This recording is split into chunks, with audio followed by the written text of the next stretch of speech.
All right, so JJ McCarthy is starting against the Eagles this week, and I am seeing so much panic amongst Vikings fans about whether they should start JJ McCarthy or Carson Wentz. The people that are saying that Wentz should start are saying JJ McCarthy is not ready to be a starter.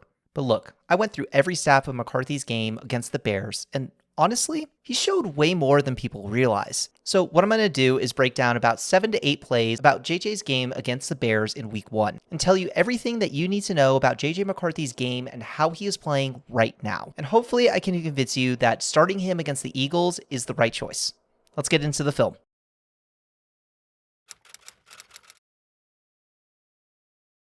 When looking back over the film, the first thing that stuck out was JJ McCarthy did not have a lot of attempts, which helps explain a lot of the issues he had to start the game. I mean, this was McCarthy's first live game in over 700 days.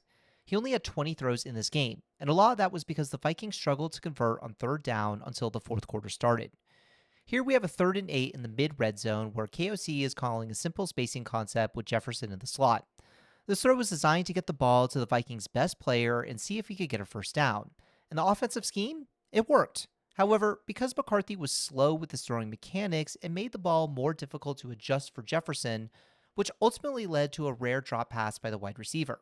Let me show you what I mean. In the end zone view, McCarthy takes a snap and immediately looks to the left side of the field to read the route concept. He quickly identifies Jefferson and makes the throw. However, McCarthy begins to feel pressure from the successful stunt by the Bears' D-line. So he takes an extra step to avoid the pressure and make room for the throw. All of this is good process, which shows McCarthy's instincts in this offensive scheme are good. However, where he struggles is when he made the throw.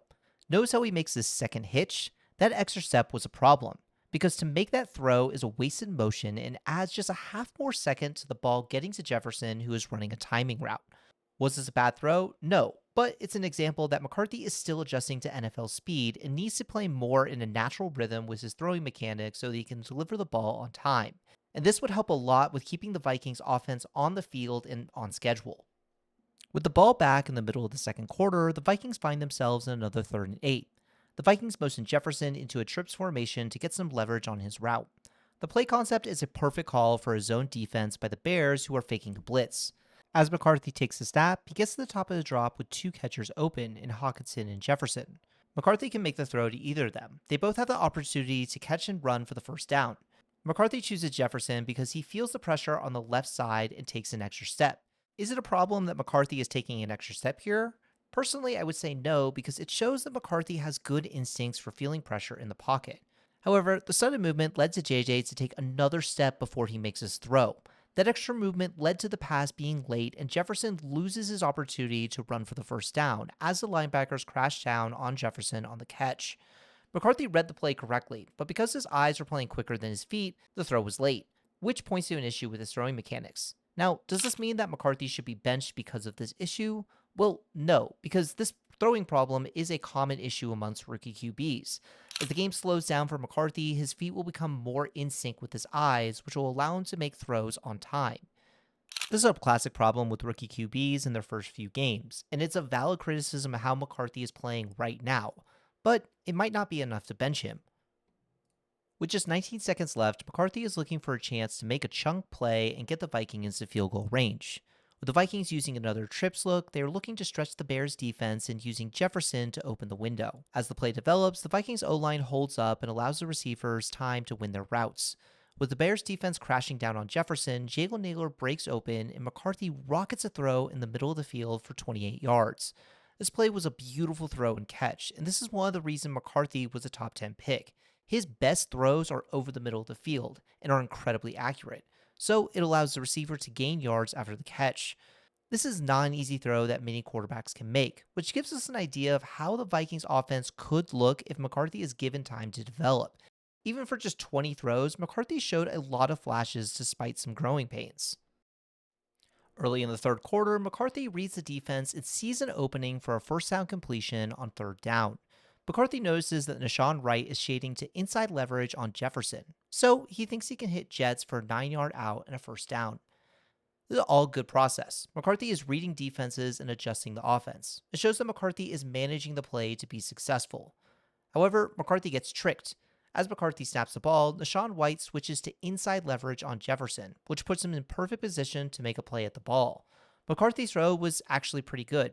He threw on time and enough to the boundary for Jefferson.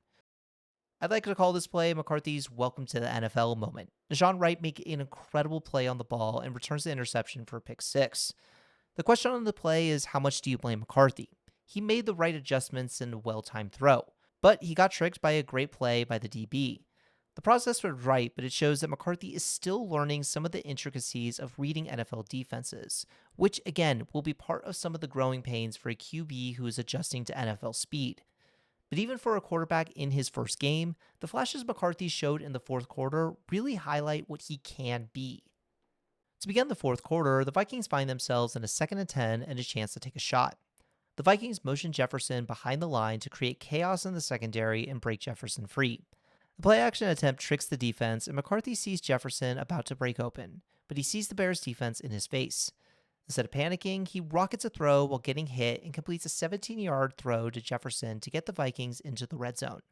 As McCarthy settled into the game, he became more comfortable throwing into pressure, which gave the Vikings a chance to move the ball in chunks and finally get into a rhythm. A few plays later, on a 3rd and 5, and McCarthy is looking for the end zone. The Vikings call a high-low concept, attacking the middle of the field by motioning Naylor and keeping Jefferson in the slot. The protection from the O-line holds up, and McCarthy sees the throwing lane open to Jefferson. This is where you can see his pocket movement as an advantage. He feels the pressure and shifts to his right to create a throwing lane, then rockets a throw in a tight window to Jefferson in his first touchdown ever. This was an incredible play that shows off the best of McCarthy. He threw with anticipation in the middle of the field and created a throwing lane for the throw. It shows that McCarthy can throw in rhythm and can light up a field with aggressiveness and accuracy over the middle of the field, which is often the most difficult thing for rookie quarterbacks to learn when they get into the NFL. But JJ seems all ready to understand that and flashed his ability at the end of the Bears game. His problem has been keeping the offense on schedule by making the basic throws in rhythm to allow his talented wide receivers to get first downs. If he can learn that, McCarthy has already shown an ability to make difficult throws that can win games. So to improve McCarthy's play right now, it's more about the simple stuff. In the middle of the fourth quarter, McCarthy is determined to win this game, and the Vikings find themselves at the 30-yard line. Because the Vikings are needing a score, they need to call deep play concepts and drew up a pretty good one. With all the attention on Jefferson, Naylor is able to break open on a deep dig route, but the play isn't over.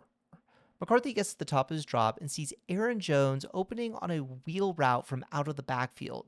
JJ makes a beautiful throw to Jones for another touchdown. Yes, this game was against the Bears, who notably do not have a good defense this year. However, JJ showed an exceptional ability to create explosive plays within the offense when they needed it most. Where he struggled the most was making the simple throws, throwing in rhythm to allow his receivers to get completions that could lead to first downs. We have to remember that JJ McCarthy is still learning how to play quarterback in the NFL. But even in his first 20 passes, he did flash traits of a higher-end quarterback in the NFL, with his ability to navigate the pocket and throw with velocity over the middle of the field. This is a trait that many quarterbacks do not have when they first start in the NFL. Where JJ McCarthy struggled was the simple stuff. He needs to learn how to throw in a rhythm and keep his mechanics in check by keeping his eyes tied to his feet. He needs to learn to not always search for the big play and understand the value of a completion, especially at the beginning stages of the game. Every single quarterback in the NFL needs to learn how to do this. But thankfully, this isn't a particularly hard thing to learn. It's more about trusting McCarthy and the work that he's put in with his throwing mechanics over the previous 2 off seasons. The good thing is he already knows how to fix this issue. He just needs reps. What Carson Wentz showed as a starting quarterback for the Vikings in 3 games was that the offense can look pretty good by either going to the first read in the offense or just bailing the pocket and trying to make a play from there. It works, but it's not going to work against the better teams in the NFL as we get later into the season. Carson Wentz shows that doing the simple things can keep this offense on schedule, but against the better teams in the league, it probably won't work as well. JJ McCarthy, on the other hand, has showed that he can do the hard things well, but struggles with the simple things. In the NFL, you need a quarterback who can make tough throws over the middle of the field. The good news is the Vikings already have a quarterback who can do that, but he needs to remember how to do the simple stuff, especially at NFL speed. And what JJ McCarthy has shown, especially in his first game, is that he can do that because of his ability to make tough throws, especially against good competition. Against the Eagles, who knows what the Vikings game plan ends up looking like. But I have a feeling that if JJ McCarthy is the starter, this offense is going to look a lot better than what it did in weeks 1 and 2. Subscribe if you found this content interesting, and I'll see you guys in the next one.